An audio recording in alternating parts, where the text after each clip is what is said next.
Everyone, thank you for the invitation. I'm so excited to be here. This is my first DLD, and I'm enjoying this conference so much. I feel very inspired by this community. And I'm excited to be here today to tell you about how we're searching for life in the universe with AI. So from the moment that we learned that we live on a planet that is one of many planets that orbit the sun, and that the sun is just another star like all the ones we see in the night sky, it is natural to wonder, are all these other stars also planetary systems like our own planet system, like our own solar system? Are there planets around these other stars? And for ages, we have wondered without an answer. Until in 1995, two Swiss scientists found the first planet outside of the solar system orbiting a star like the sun. That was 51 Pegasi b, and that was awarded the Nobel Prize in Physics in 2019. And that changed everything. We call these exoplanets, and of course, after the first one was detected, we started to look for more. And I'm showing here the exoplanet discoveries with time. And you can see how discoveries accelerate as our telescopes become more powerful. And we started to realize that planets are everywhere. And actually, we built a telescope specifically to look for exoplanets. That was Kepler. And when we turned it on, this is what we saw. This is Kepler's field of view. When you look for them, you find so many. Right now, we have more than 5,000 confirmed exoplanets and many more candidates, but this is going to soon be dwarfed. We are entering an era of a data revolution in astronomy. With the next generation telescopes, we're going to observe more data in 1 year than in all our history combined. This, for example, is Vera Rubin, a powerful telescope in Chile that opened its eyes to the universe this June. I'm actually used to speaking about this in future tense. It's very exciting to say that we are already observing with Vera Rubin. And has anyone seen this image before? Who has seen this image? No one. One person. Oh, okay, wow, this still moves me. This is the first light of Vera Rubin. This is the result of the 4 first nights of observations with that telescope, Vera Rubin. In this image alone, there's 10 million galaxies, 40 million astrophysical events. And this is just 0.05% of what Rubin will observe in its 10 years of operations. So the question is, how are we going to find the really exciting phenomena in this sea of data? How are we going to find the unique events that will teach us something new about the universe? How are we going to find the really interesting planets in all this data? And that's what I'm excited about.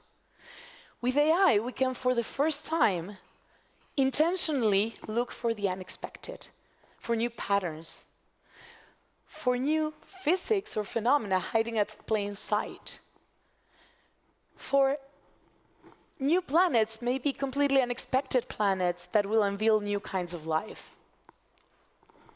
The problem is that state-of-the-art AI out there doesn't work for astronomy. Astronomical data is complex, much more complex than just images and text, for which these state-of-the-art AI models have been optimized. And so we need models that can process and understand our data and that apply the physics that we know while being flexible enough for finding new physics. Because most certainly we're going to find new things. Every time we turned on a new telescope, we found new things.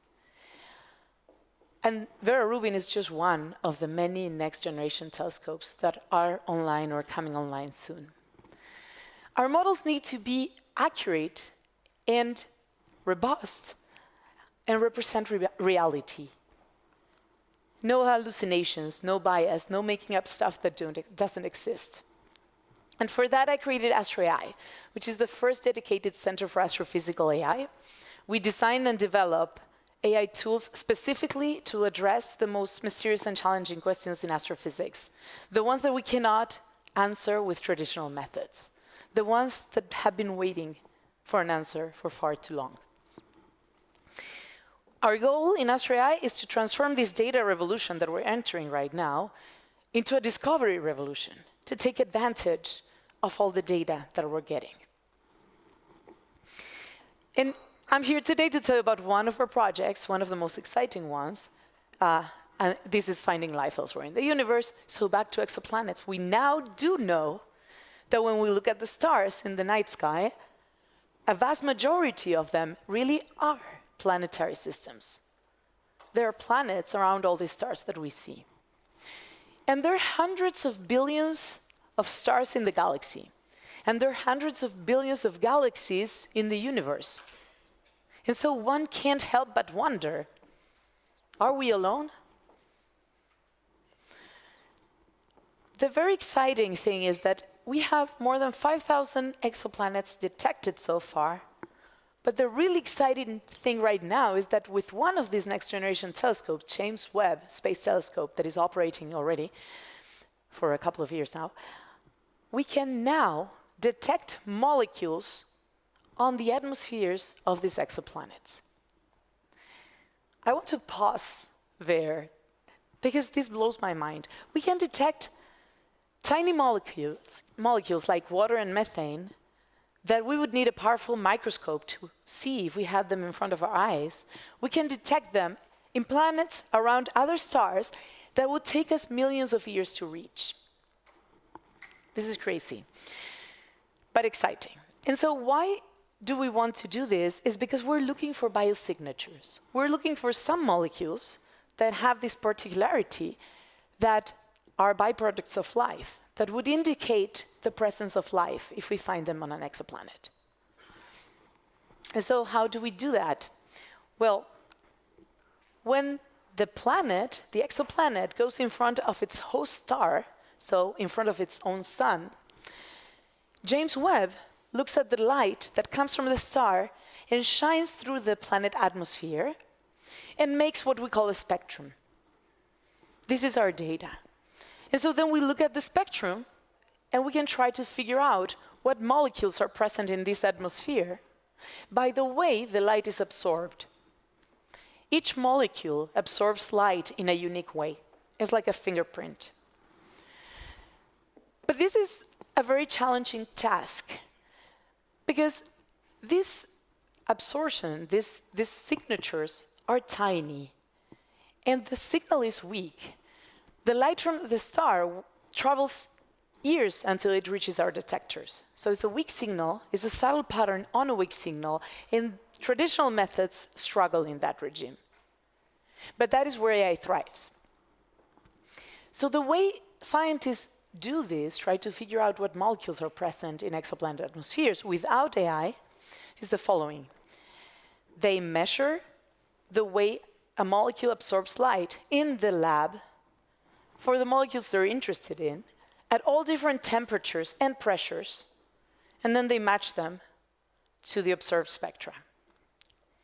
So this is not only really slow, it's millions of possibilities to match, but it also, doing one molecule at a time, will not give you the full answer. It's a lot like music. You can listen to a violin, a cello, and a trumpet individually, but it's not until you listen to them all together that you can hear the symphony. So if we want to find life, we have to reverse engineer and extract the molecules from the spectra altogether directly.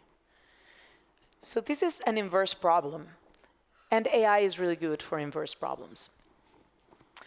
In particular, what molecules are we interested in? We're interested in biosignatures, and the worldwide search for biosignature in exoplanet atmospheres is focused on 5 molecules that are present on Earth and that are biosignatures on Earth, and that at the same time are in the right spectral range to be detected by James Webb. And so in Astro AI, we developed an AI model just 4 months after its inception to do exactly that, to extract these molecules directly from the data all together and figure out if they're present or not. But not only that, to figure out also what is the abundance of each of the present molecules in that atmosphere, and what is the temperature and the pressure of the atmosphere. And so we won the International European Space Agency Data Challenge for this model that can tell us, I think, thank you. So this model can tell us from the data if a planet is likely to host life or not. Now, many of you might be thinking, that is life as we know it. But what about other kinds of life? We want to go beyond life as we know it. There's such diversity of exoplanets out there that almost certainly there's a huge variety of life forms as well. And so we want to be able to look for that, especially now that we know that there are thousands of molecules that are potential biosignatures, that if we detect them, could indicate the presence of life, and not just the few ones that we know from Earth. Okay, so what is the problem to trying to do the same model instead of for 5 molecules, for thousands?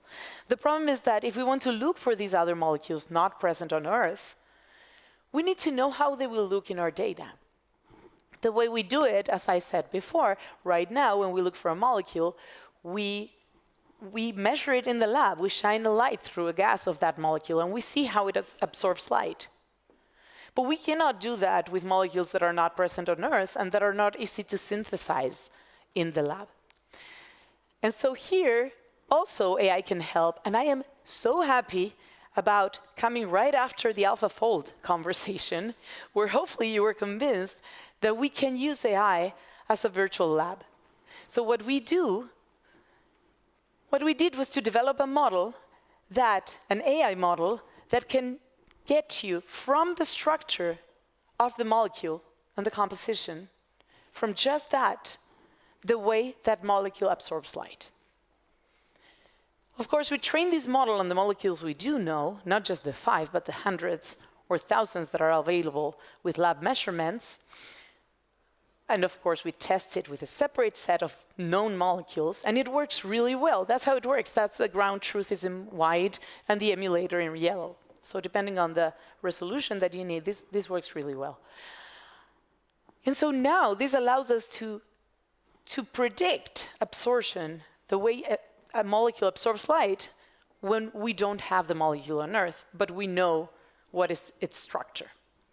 And so that allows us to include now all these thousands of molecules in our retrieval model. We scale up our retrieval model to extract, instead of 5 molecules directly from the spectra, we can now extract thousands of them. This not only dramatically changes the chances of finding life elsewhere in the universe, because instead of looking for 1 of 5, we are looking to detect any one of 14,000. But it also allows us to find life out there, whether it's life like on Earth or nothing like Earth at all. And so I find that very exciting. Finally, and perhaps most importantly, the same AI technology that we developed to look for life out there in the universe can help us protect life here on Earth. The Earth atmosphere shares the same complex data characteristics than the astrophysical observations. Those data characteristics that made it difficult for traditional methods and standard AI to work. But the tools that we created in Astro AI that were made and built and designed specifically to address those challenging data characteristics apply to Earth. And so now in our sister institute, Earth AI, we're working with satellites like Tempo that observe the Earth atmosphere to monitor pollution, to track methane leaks, and to assess the overall health of our atmosphere. And I want to emphasize, it's really important to say this when talking about exoplanets and AI. Us humans, we are the result of millions of years of evolution to this particular biosphere. We cannot live on another planet. There is no other place like Earth. One virus almost killed us all. A few degrees change in the temperature of the atmosphere and we might go extinct. Let me be clear about this. There is no planet B. And so hopefully,